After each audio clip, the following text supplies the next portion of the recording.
Oh my God. This episode is Soft White Belly something, the show. Listen to this. So, from my point of view, relationships are for broken people, partnerships are for whole people. So, relationships are built on codependent fulfillment.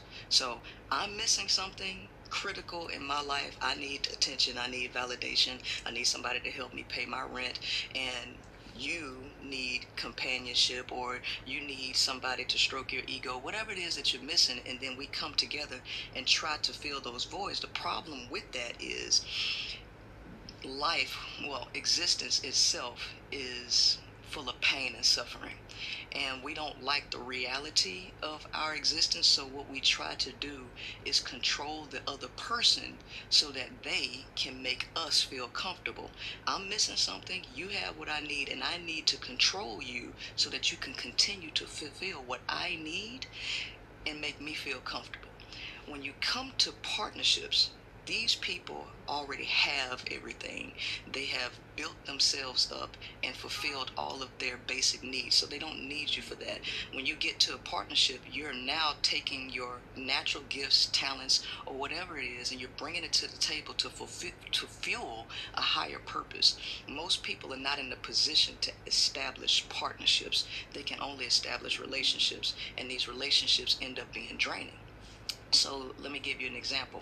I like to speak in terms of scientific analogy. Black holes just suck. And so the zeroth law of thermodynamics is that energy from a concentrated area will migrate and disperse to an area of less concentration until it reaches equilibrium.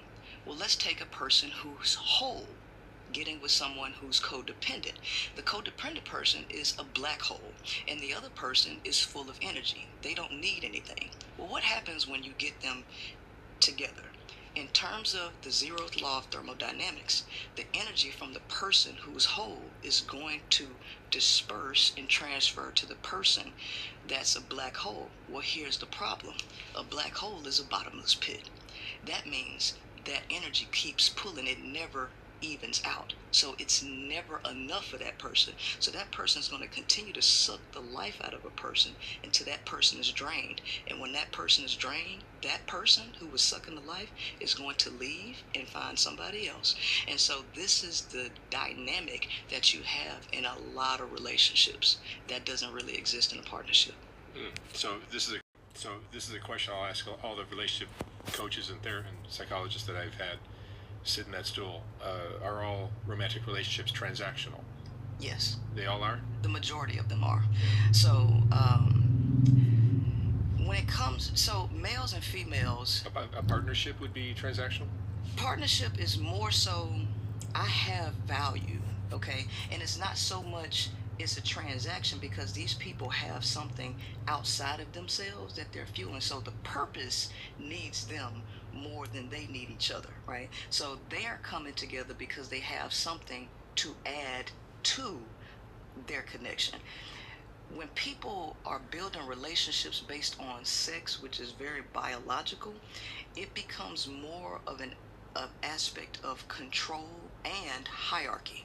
So males see life one way and the female sees life another way. And here's the problem.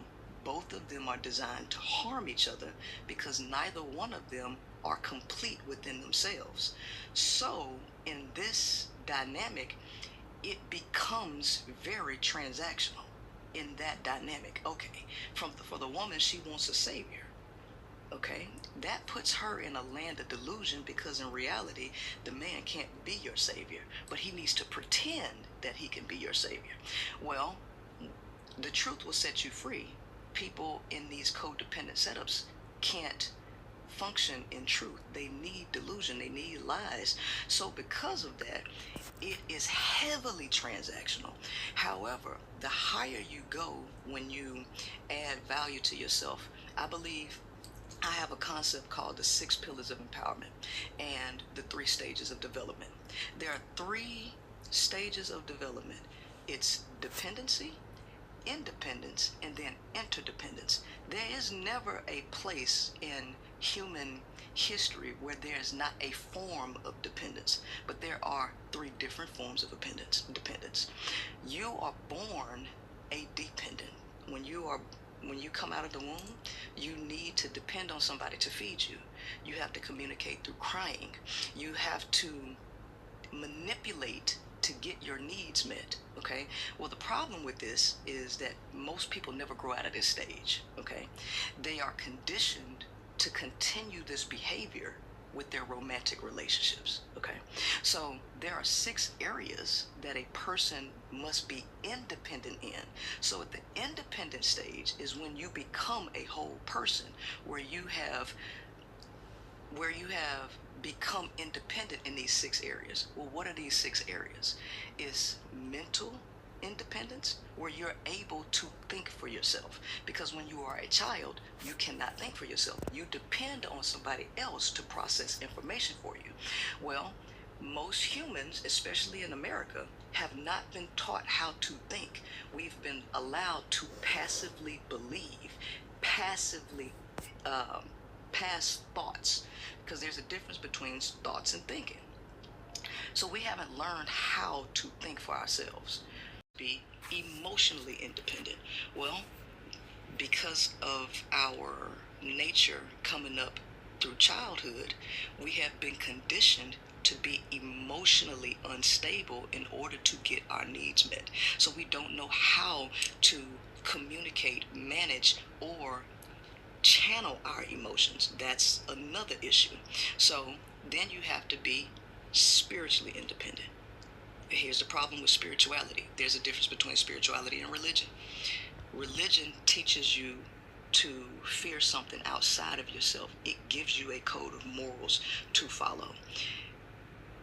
If there is no religion, a lot of people would have no self-control whatsoever. So they need something outside of themselves to tell them how to act, to tell them what to believe.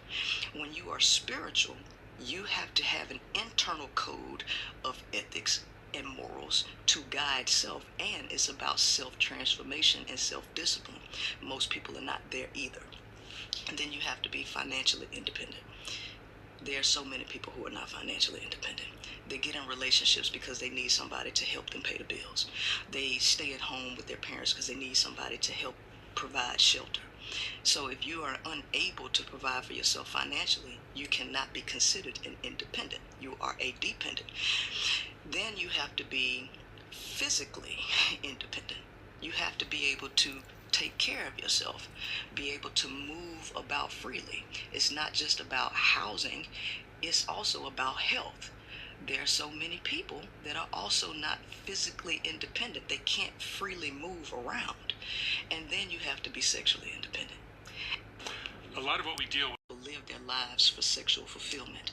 They don't feel that they're worthy without that access to sex. So you have to be sexually disciplined to retain that energy, because sexual energy is life force energy.